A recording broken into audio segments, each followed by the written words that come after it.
अस्सलाम वालेकुम everyone, I hope you all are doing well. So आज हम जो न्यूमेरिकल समझेंगे वो है मिक्स कॉलम का। अच्छा, मिक्स कॉलम आया कहाँ से? सबसे पहले हम ये जान लेते हैं। मिक्स कॉलम जो है वो एईएस का जो है वो एक न्यूमेरिकल है और एईएस का एक स्टेप है। एईएस को न्यूमेरिकल करने के लिए हमें डिफरेंट स्टेप्स की ज़रूरत होती है और एक स्टेप हमारे पास है मिक्स कॉलम। तो ये हमारे पास जो है वो एईएस की डायग्राम है। सही है। अब इसमें आपके पास आप देख रहे हैं कि इनक्रिप्शन हो रही है और डिक्रिप्शन हो रही है। आपकी जो है लेफ़्ट साइड पे वो हो रही है इनक्रिप्शन और आपकी जो राइट साइड पे हो रही है वो है डिक्रिप्शन। सबसे पहले हमें इनक्रिप्शन और डिक्रिप्शन करने के लिए कुछ स्टेप्स होते हैं जो परफॉर्म करने होते हैं। जैसा आपके सामने स्क्रीन पर है, सबसे पहले हमारे पास जो है वो ऐड राउंड की है, वो हमारे राउंड 0 में आता है। सब्स्टिट्यूट बाइट है, शिफ्ट रॉ है, मिक्स कॉलम है। जैसे मिक्स कॉलम का भी मैं आपको न्यूमेरिकल सिखाऊंगी ये किस तरह परफॉर्म करते हैं। और फिर हमारे पास है ऐड राउंड की। ऐसे ही ये सारे स्टेप्स फुलफ़िल करने के बाद आपके पास पूरा एक एईएस का एल्गोरिथम बनता है। तो स्टार्ट करते हैं कि हम मिक्स कॉलम किस तरह परफॉर्म करते हैं। सही है। आपको जो सबसे पहले ये वाली मैट्रिक्स दी जाएगी, सही है, और ये वाली मैट्रिक्स भी आपको गिवन होगी। बाकी ये वाली जो मैट्रिक्स है उसमें आपको ये सब वैल्यूज़ गिवन होंगी और कोई एक वैल्यू पे आपके पास क्वेश्चन मार्क होगा, जैसे इधर है। तो वो वैल्यू आपको फाइंड करनी होगी इन दोनों मैट्रिक्स की हेल्प से।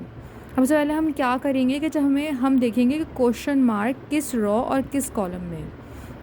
हमारे पास इधर जो क्वेश्चन मार्क है वो हमारे पास है फर्स्ट रॉ में। अगर इधर फर्स्ट रॉ में है तो सबसे पहले हम ये वाली मैट्रिक्स की फर्स्ट रॉ सेलेक्ट कर लेंगे।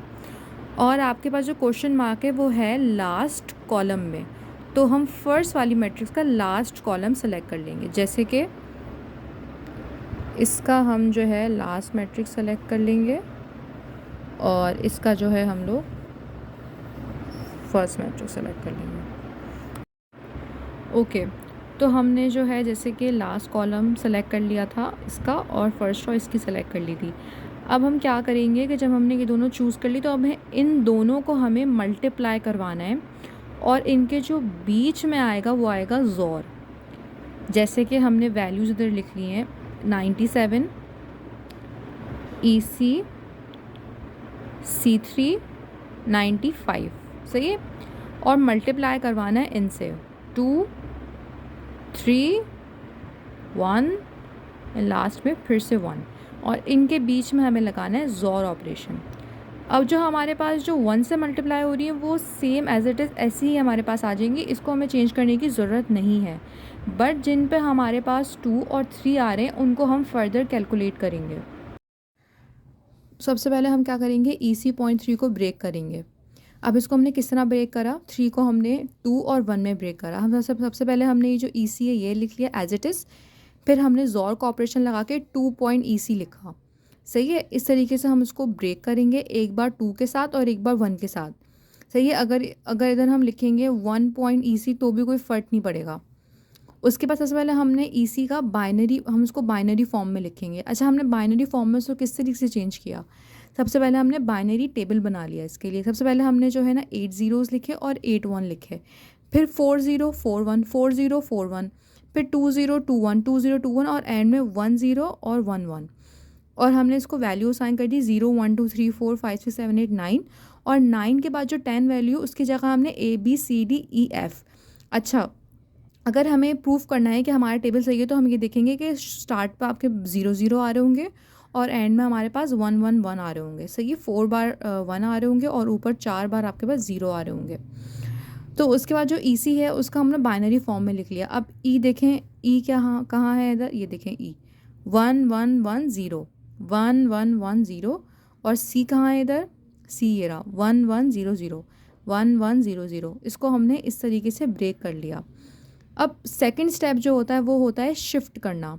अब हम क्या करते हैं कि हमारे पास जो भी किसी भी फॉर्म में होता है, हम जो उसका शुरू वाला नंबर होता है उसको हम हटा देते हैं, स्किप कर देते हैं और सेकंड नंबर जो है 1 1 0 1 1 0 0 करके एंड में 0 लगा देते हैं। मींस फर्स्ट वाला नंबर रिमूव कर देंगे और इसके एंड में आप 0 लगा देंगे। शिफ्ट वाला ऑपरेशन परफॉर्म हो गया था। उसके बाद हमारा कौन सा ऑपरेशन था, उसके बाद हम करेंगे ज़ोर।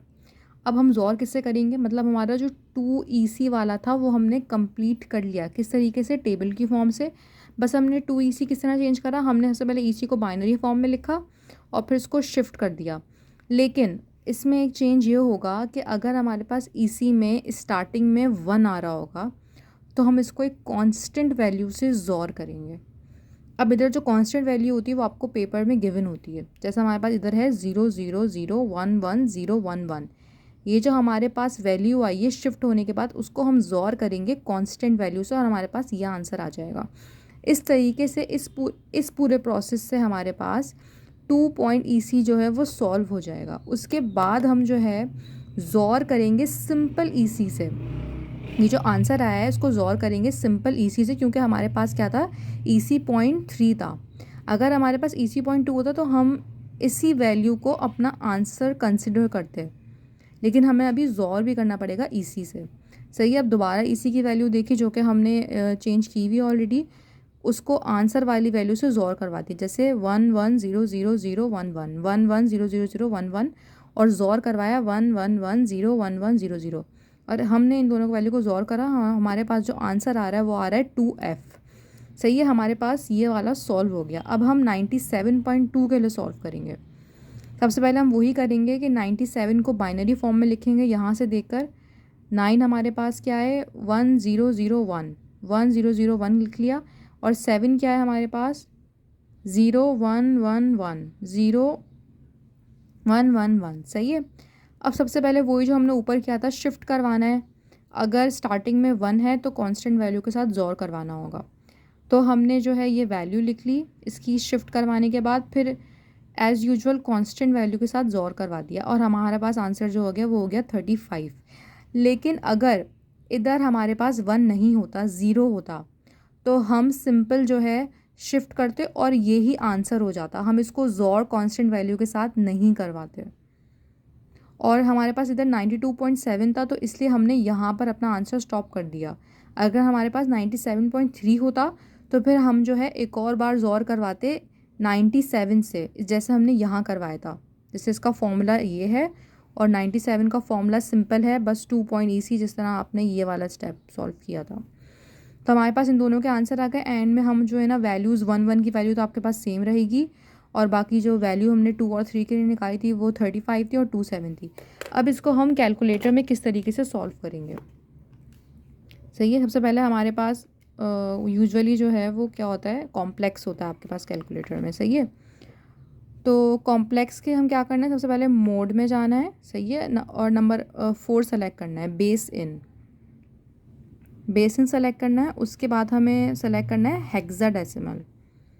उसके बाद हमें क्या करना है सॉल्व, 97.2 का आंसर क्या था 35, तो हम इधर लिखेंगे 35 और हमें ज़ोर करना है इधर। तो हम क्या करेंगे, शिफ्ट दबा के 3 दबाएंगे और ज़ोर 3 पर है तो हम 3 एक और बार प्रेस करेंगे।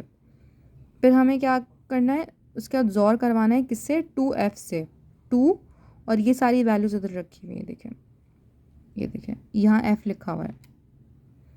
उसके बाद हम ज़ोर करवाएंगे, फिर शिफ्ट करेंगे और फिर 3 दबाएंगे और फिर 3। हमारे पास क्या वैल्यू है, सी का लिखा हुआ ये रहा C और ये रहा 3। और एंड में हम फिर से शिफ्ट दबा के ज़ोर करवाएंगे और हमारे पास एंड की वैल्यू क्या है 95 और ये हमारे पास आंसर आ गया 4C। ये देखें, तो इस तरीके से ये पूरा मिक्स कॉलम का जो है ये सॉल्व करना है न्यूमेरिकल। ये बहुत आसान है। बाकी आपकी कोई क्यूरीज़ वगैरह हो तो आप कमेंट सेक्शन में मुझसे पूछ सकते हैं। अल्लाह हाफ़िज़।